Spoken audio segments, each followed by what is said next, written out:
तो hello students, तो आज की वीडियो में हम लोग पढ़ेंगे पर्यावरण प्रदूषण पर निबंध।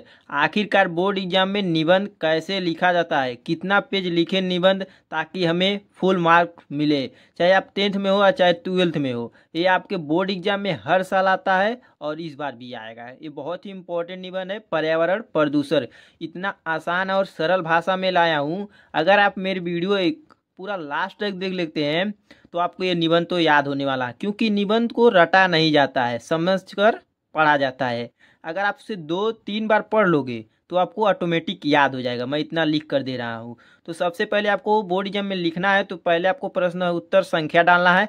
जिस नंबर का कर रहे हो, मान लो कोई नंबर भी चेंज हो सकता है, 10 हो सकता है, 11 है तो लिख देना। मैंने एक उदाहरण तौर पर 9 लिख दिया है। तो पर्यावरण प्रदूषण हेडिंग डालना, ठीक। तो उसके बाद देखो क्या करना है, इनमें आपको ध्यान देना है कि कौन कौन से मेन पॉइंट को ध्यान दिया जाता है। अगर मान लो कोई छोड़ भी देते हो, अगर मान ए वाला पॉइंट और ए वाला पॉइंट, प्रस्तावना और उपसंहार, ये इतना इम्पोर्टेंट है। अगर आप इसे छोड़ देते हो तो आपका तो नंबर नहीं मिलेगा। आपको पता होगा कि क्लास 10th में 7 नंबर का आता है और क्लास 12th में 9 नंबर का आता है ये निबंध। तो देखो आपको किन पॉइंटों को ध्यान देना है। तो सबसे पहले आपको प्रस्तावना लिखना है और उपसंहार, इन पॉइंटों को आपको अवश्य लिखना है। अगर मान लो इस बीच में कोई पॉइंट भी छोड़ भी देते हो तो आपको तो नंबर मिल ही जाएंगे, पर इन दोनों को शुरू में इसे लिखना है और लास्ट में इस हेडिंग को लिखना है। इसे आप नहीं छोड़िएगा। तो चलिए हम लोग वीडियो को स्टार्ट करते हैं, देखते हैं कैसे लिखना है। तो देखो सबसे पहले आपको डालना क्या है, प्रस्तावना। मैंने आपको एकदम आसान भाषा में लिखा है, आप लोग देख सकते हो। तो प्रस्तावना हेडिंग डालिएगा, फिर लिखना स्टार्ट कीजिएगा। चलिए हम लोग पढ़ते हैं इसे। प्रदूषण विश्व की एक सबसे बड़ी समस्या है जो कम होने की बजाय प्रतिदिन बढ़ती जा रही है, ठीक। प्रदूषण की वजह से पृथ्वी पर मौजूद सभी जीव जंतु को विभिन्न प्रकार की घातक बीमारियों का सामना करना पड़ रहा है। प्राकृतिक संतुलन में भी प्रदूषण के कारण दोष पैदा हुआ है। तो देख सकते हो इतना आसान और सरल भाषा में इन शब्दों में है, आप लोग सब खुद ही देख सकते हो। पढ़ोगे 1 से 2 बार आपको याद हो जाएगा। याद करने की ज़रूरत नहीं है, क्योंकि आपको निबंध बना कर ही लिखा जाता है। रटने की नहीं जरूरत थी, करना प्रैक्टिस करना कि नहीं रटे। आप लोग जितना हो सके बना कर लिखने का प्रैक्टिस करो, आपको जल्दी याद होगा। देखो प्रदूषण के प्रकार आवाज आ रहा है। प्रदूषण के प्रकार में तो कौन से प्रकार होते हैं, देखो मुख्य रूप से प्रदूषण के 4 प्रकार हैं, ठीक। वायु प्रदूषण, जल प्रदूषण, मृदा प्रदूषण और ध्वनि प्रदूषण। तो इस प्रदूषण के प्रकार में पहले लगाइएगा आप वायु प्रदूषण। 2-4 लाइन लिख दीजिएगा जो भी हो, ठीक है। अगर आप यही लिख दोगे तो भी कोई बात नहीं है, ज़्यादा नहीं। आपके बोर्ड एग्जाम में 2 से 3 लाइन की कॉपी आएगा, क्योंकि वो बड़ी कॉपी रहती है ज़्यादा लंबी, तो वहाँ पर 2 या 3 लाइन आएगा। यह सबसे खतरनाक प्रदूषण है। वायु प्रदूषण का मुख्य कारण उद्योगों और वाहनों से निकलने वाला धुआं है।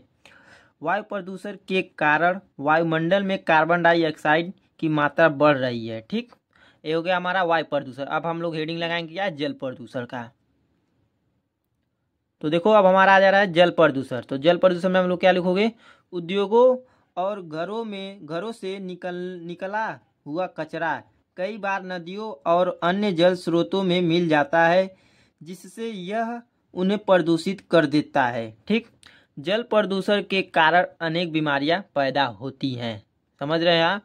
क्योंकि आप लोग पानी को ऐसे नहीं कि गंदा करो, कि तालाब में कोई गंदा कचरा कारखानों का मिला दे रहे हैं, वो भी कचरा जा रहा है सारे हमारे नदियों में, तो पानी क्या हो जा रहा है, वो भी जल प्रदूषित हो जा रहा है, ठीक है।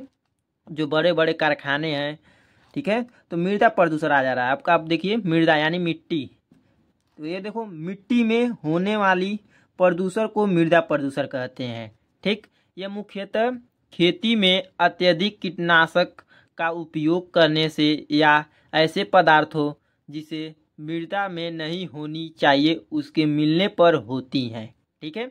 अब अपना अगला हेडिंग क्या है, देखो ध्वनि प्रदूषण। अब अगला हेडिंग लगाइए क्या आप लोग, ध्वनि प्रदूषण। ध्वनि प्रदूषण भी आज की नई समस्या है। इस प्रदूषण से मानव और जीव जंतु को परेशानी होती है। मोटर कार, ट्रैक्टर, जेट, विमान आदि ध्वनि प्रदूषण उत्पन्न कर रहे हैं, ठीक है। तो देखो अगला हेडिंग हम लोग क्या डालोगे, प्रदूषण के दुष्परिणाम। तो दुष्परिणाम क्या है, देखो प्रदूषण के कारण मानव के स्वास्थ्य, जीवन की खतरा पैदा हुआ है। प्रदूषण के कारण मानव खुली हवा में लंबी सांस लेने के लिए तरस रहा है। प्राकृतिक असंतुलन पैदा हो रहा है। कई तरह के जीव और प्रजातियां प्रदूषण के कारण विलुप्त होने जा रही हैं। ठीक है, ये हमारा दुष्परिणाम होगा। अब अगला हेडिंग क्या है देखते हैं। बहुत ही सिंपल भाषा में है, आपको समझ में तो आ रहा होगा उम्मीद है। अगला हेडिंग लगाइएगा प्रदूषण रोकने के उपाय। इसे आप लोग कॉपी में नोट कर लीजिएगा, फिर आप लोग पढ़िएगा और अपने से आप से बनाकर लिखने की प्रैक्टिस कीजिएगा। ठीक है, तो प्रदूषण रोकने के उपाय हेडिंग लगाओ। प्रदूषण कम करने के लिए हमें लोगों में जागरूकता पैदा करनी होगी। ठीक, वनों के विनाश को रोकना होगा। अधिक से अधिक पेड़ पौधे लगाने होंगे। वर्षा के जल को संचित करके उसका पुनः उपयोग करना चाहिए। सरकार को भी समय समय पर प्रदूषण के खिलाफ अभियान चलाने होंगे। ठीक, अब अगला हेडिंग है जो हमारा लास्ट हेडिंग है, जो बहुत ही इंपॉर्टेंट है। मैंने आपने शुरू में बता दिया था आपको, प्रस्तावना और उपसंहार हेडिंग नहीं छोड़नी है। ठीक, उपसंहार हेडिंग नहीं छोड़नी है। अगर आप ये हेडिंग छोड़ देते हो, अगर आपको मान लो क्लास 10th में हो तो आपको 5 नंबर मिलेगा या 3 नंबर मिल जाए। अगर आप 12th में हो तो हो सके आपको 8 की जगह करें 8 नंबर भी मिल सकता है, और कहीं कहीं आपको 5 नंबर भी मिल सकता है। ठीक है, आप लोग उपसंहार और प्रस्तावना हेडिंग नहीं छोड़ना है, बस यही बात बोलूँगा। तो चलो देखते हैं। तो उपसंहार हेडिंग लगा लेना, जो भी है 2-4 लाइन लिख देना। प्रदूषण एक बहुत गंभीर समस्या है। प्रदूषण कम करने के लिए हर व्यक्ति को अपने स्तर प्रयास करने की आवश्यकता है।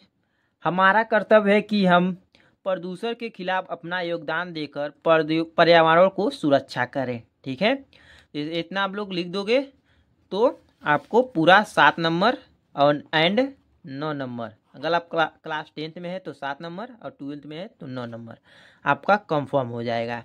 ठीक है, और ये आपके बोर्ड एग्जाम में क्लास 10 की बात करूँ तो ये हर साल आता है। क्लास 10 की सिर्फ बात करूँ तो हर साल आता है, और मैं 12th में भी आ जाता है पर उतना नहीं जितना क्लास 10 में आता है। तो देखो इतना आप लोग लिख देना। ठीक है, और वीडियो को जरूर से लाइक कर देना और चैनल को भी सब्सक्राइब कर लेना। ठीक है, तो मिलते हैं किसी ऐसे ही मज़ेदार वीडियो में।